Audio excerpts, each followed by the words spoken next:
Samantala, balikan po natin ang ulat na ito kung saan patuloy din ang pagdagsapon ng mga pasahero sa mga pantalan.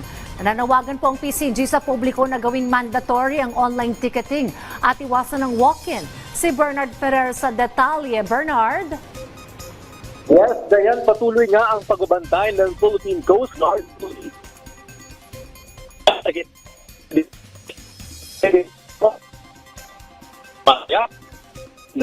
Pero 84,480 ng outbound, 600 na inbound ng mga pasahero sa mga pantalan sa buong bansa. Personnel ang itinalaga sa PCG inspection ng higit ng sasakyan ng dagat at halos 1,000 motor bangka. Nakataas high-tech alert ang mga district station ng PCG hanggang January 3, 2025 upang bantayan madagsa ng mga pasahero sa mga pantalan. Nanawagan naman si PTA General Manager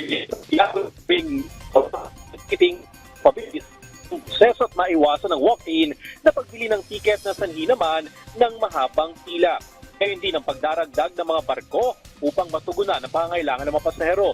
Kaya matapos mapuno ng mga pasahero ang Batangas Port na umabot sa 25,000 ang daily average nitong weekend dahil sa kakulangan ng barko at kawalan ng online ticketing system. Bukod sa Batangas Port, dinagsa rin ang iba pang pantalan tulad ng Panay Guimaras, Mindoro, Bohol at Bicol. Sa kabuuan, inaasahan ang 4.5 na milyong pasahero hanggang January 5, 2025. Inatasan naman ng PTA ang kanilang mga taon na magbigay ng tubig at siguraduhin komportable ang mga pasahero sa mga pantalan.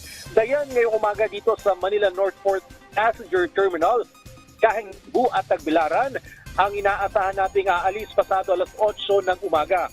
Habang mamayang hapon, biyaheng Iloilo, Bacolod at Cagayan de Oro. Balik sa iyo, Dayan. Maraming salamat, Bernard Ferrer.